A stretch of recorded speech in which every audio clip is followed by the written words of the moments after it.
السلام علیکم ناظرین میں ہوں چینل اردو فلاسفر سے محمد تصور۔ آج کا ہمارا لیکچر ہے میتھو آرنلڈ پر۔ میتھو آرنلڈ انگریزی زبان کا نقاد تھا۔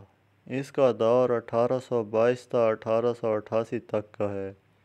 زیادہ عرصہ انسپکٹر آف سکولز کے عہدے پر فائز تھا۔ تنقید سے پہلے شاعری کی۔ اس کی شاعری سے متاثر ہو کر اسے آکسفورڈ میں ملازمت مل گئی۔ بعد میں تنقید کو اپنا موضوع بنایا اور پھر ایک اہم کتاب کلچر اینڈ انارکی۔ اس کے ادبی نظریات نے اس قدر اہمیت حاصل کی کہ لوگ ارسطو کی بجائے آرنلڈ کا ذکر کرتے تھے۔ اس کا اہم نظریہ ادب تنقید حیات ہے۔ اس کا کہنا ہے کہ ہماری زندگی دراصل تہذیبی مظاہر سے وجود میں آتی ہے۔ کچھ ایسے مظاہر ہوتے ہیں جو ہمیں نظر نہیں آتے، لیکن ہماری زندگی کو متعین کرتے ہیں۔ مثلاً سڑکیں، مشینیں، عمارتیں، فطری مناظر یا ایسی اور بہت سی چیزیں ہماری زندگی کو ایک خاص رخ عطا کرتی ہیں۔ اسی طرح سے کچھ محرکات ہوتے ہیں، مذہبی عقائد ہیں، جس کی وجہ سے ہماری زندگی خاص ڈھانچے میں ڈھلتی ہے۔ ہمارا اخلاقی نظام، ثقافتی نظام، ہمارا رہن سہن، علاقائی اور ملکی نظام، یہ سب ہماری زندگی کے رخ متعین کرتے ہیں۔ اسی طرح سے زندگی میں نسل انسانی کا ارتقا پا رہی ہے۔ وہی تہذیب ہے۔ اسی طرح سے 1000 سال پہلے ہماری زندگی گزارنے کے ڈھنگ کیا تھے، سہولتیں کیسی تھیں، سماجی عروج کس طرح کے تھے اور آج کی زندگی کس طرح کی ہے۔ تہذیب کا فاصلہ دراصل زمانوں کا فاصلہ ہوتا ہے۔ تہذیب زمانے کے ساتھ مشروط ہوتی ہے۔ وقت گزرنے کے ساتھ ساتھ اس میں وسعت آتی ہے، ارتقاء پیدا ہوتا ہے، اسی کو تہذیب کہتے ہیں۔ اس تہذیب کے متوازی سے کلچر یا ثقافت ہے، یعنی زندگی گزارنے کا ڈھنگ، سلیقہ یا طریقہ ہے۔ وہ کہتا ہے کہ یہ طریقہ کیسے آتا ہے۔ وہ کہتا ہے کہ ہمارا ایک خاص معاشرہ ہے، اس میں زندگی گزارنے کے کچھ طریقے کچھ مذہب نے سکھائے ہیں، کچھ اخلاقی قدروں نے ہماری تربیت کی ہے۔ اس طرح سے ہماری ثقافت نے بھی ہم پر اثر ڈالا ہے۔ ہمارے ارد گرد کے حالات، خاندانی اثرات بھی ہماری زندگی کو متعین کرتے ہیں۔ ہماری تعلیم ہماری زندگی کو صحیح راستے پر لگاتی ہے۔ یعنی مذہب، ثقافت، اخلاقیات، سماجی اور سیاسی نظام، تعزیراتی نظام، یہ سب ہماری زندگی کو متعین کرتے ہیں۔ میتھو آرنلڈ یہ سوال اٹھاتا ہے کہ کوئی ایسا نظام یا سسٹم ہو جو یہ بتا سکے مثالی زندگی کیسی ہوتی ہے۔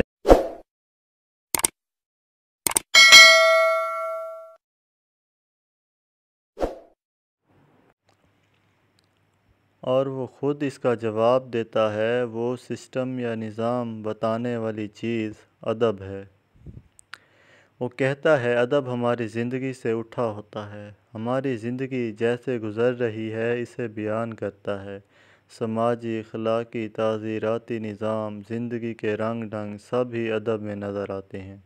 وہ کہتا ہے کہ ایسا بھی نہیں کہ ادب ہماری زندگی کی پوری تصویر دکھا دے یا ہو بہو اسے پیش کر دے۔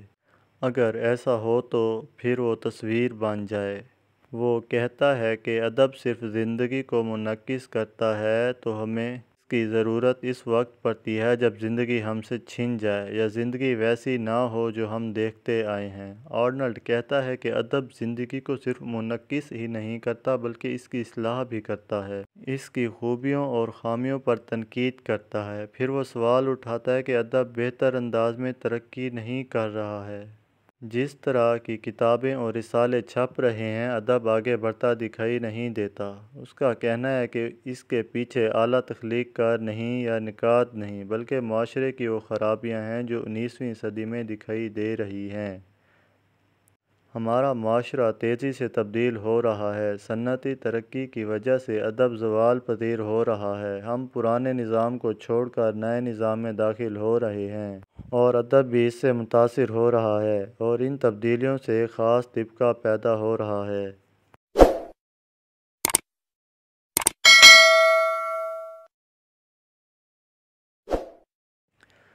جسے نو دولتی طبقہ پیدا ہو رہا ہے، اس کا مقصد صرف دولت کمانا ہے۔ نو دولتی طبقے میں اگر کوئی کتاب دکھائی دے گی تو وہ چیک بک یا ٹیلی فون ڈائریکٹری ہوگی۔ یہ طبقہ ادب کا شوقین نہیں۔ ادب زندگی کی بہتر انداز میں گزارنے کی تجاویز دیتا ہے، اور جو کچھ ہمارے ارد گرد ہو رہا ہے اس کی خوبیوں اور خامیوں میں نشاندہی کرتا ہے۔ اس لحاظ سے آرنلڈ کا کہنا ہے کہ ادب تنقید حیات ہے۔ اب وہ سوال اٹھاتا ہے ادب کیسا ہو؟ وہ کہتا ہے کہ ادب میں صرف سنجیدہ عناصر ہوں۔ اس سے مراد یہ ہے کہ ناشائستہ انداز، کامیڈی اور عامیانہ باتیں نہ ہوں۔ لان جینس نے بھی ایسی بات کی تھی اور اسے اصلی سنجیدگی سے تعبیر کیا تھا۔ آرنلڈ بھی اس بات کو دہراتا ہے کہ ادب میں سنجیدہ موضوعات کو ہونا چاہیے۔ وہ کہتا ہے کہ ایسے موضوعات کو تخلیق میں آنا چاہیے جو انسان کی بنیادی سچائیوں کو رقم کرتے ہوں۔ ایسی ازلی سچائیاں جو سب انسانوں میں موجود ہوتی ہیں۔ ایسے موضوعات ہوں جس سے وہ لطف حاصل کریں۔ خیالات مشترک ہوں، کسی ایک معاشرے یا کلچر تک محدود نہ ہوں اور صرف ایک زمانے تک محدود نہ ہوں، بلکہ بعد کے لوگ بھی اس سے محظوظ ہوں۔ اس کے علاوہ اسلوب بھی عمدہ ہونا چاہیے۔ اس کے ساتھ ساتھ وہ اپنے زمانے کی اور خرابیوں کا بھی ذکر کرتا ہے۔ وہ کہتا ہے کہ آج لوگوں کا صرف ایک مقصد رہ گیا ہے اور وہ یہ ہے زندگی آسان بناؤ، اور اس کے لیے وہ سائنس اور روپے کی طرف دوڑ رہے ہیں۔ اس اعتقاد نے لوگوں کو ادب سے دور کر دیا ہے۔ ان کے پرانے نظریات میں انتشار پیدا ہو رہا ہے۔ اس روپے کے چکر میں وہ مذہب اور ثقافت سے بھی دور ہو رہے ہیں۔ آرنلڈ ثقافت اور ادب کو بڑھانے پر زور دیتا ہے۔ کہتا ہے کہ آج ہم دولت کے اعتبار سے تو امیر ہیں، لیکن پہلے زمانے میں علمی اثاثے تھے، دولت کم تھی، تہذیب و ثقافت کا لحاظ رکھا جاتا تھا، مذہب اور ادب کا خیال رکھا جاتا تھا۔ اگر آج کوئی پوچھے کہ آج کا انگلستان اچھا یا پرانے دور کا، تو پرانے دور کا زیادہ اچھا تھا۔ اس طرح وہ پرانے اور نئے دور کا موازنہ کرتا ہے۔ وہ کہتا ہے کہ مذہبی جماعتیں مذہب کو استعمال کر رہی ہیں۔ مذہب لوگوں کی زندگیوں پر گہرا اثر چھوڑتا ہے۔ مذہب کی وجہ سے لوگ جنگیں کرتے ہیں اور مذہبی کی وجہ سے تہذیب اور شائستگی کو پروان چڑھاتے ہیں۔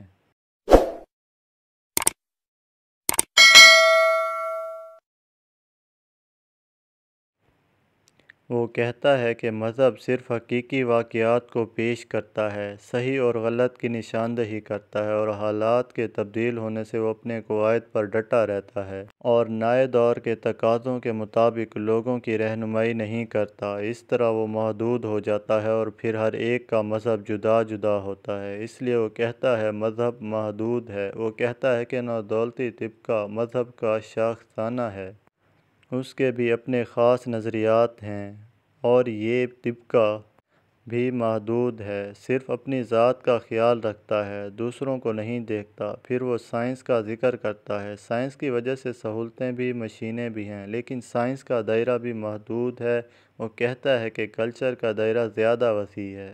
کلچر نہ صرف مذہب کو دیکھتا ہے، نہ دولت کو دیکھتا ہے، اور نہ ہی لوگوں میں فرق کرتا ہے۔ ایک علاقے کا کلچر اس کی پوری نمائندگی کرتا ہے۔ یوں یہ مذہب سے زیادہ جامع ہے، جس کے تحت ہم زندگی گزارتے ہیں۔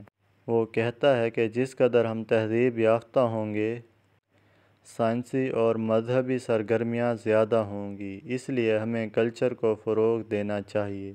آرنلڈ کے زمانے میں تنقید کو کم تر درجے کی چیز نہیں سمجھا جاتا تھا، اور یہ بھی خیال کیا جاتا تھا کہ تنقید فائدہ کم پہنچاتی ہے اور نقصان زیادہ کرتی ہے۔ اس سلسلے میں مشہور شاعر ورڈزورتھ اپنی کتاب لیریکل بلیڈ میں لکھتا ہے کہ تنقیدی قوت یقیناً تخلیقی قوت کے مقابلے میں کم تر درجے کی چیز ہے، اور وہ وقت جو دوسروں کے کاموں پر لگایا جائے، اگر تخلیقی کاموں میں کسی درجے کے ہوں لگایا جائے تو زیادہ مفید ہے۔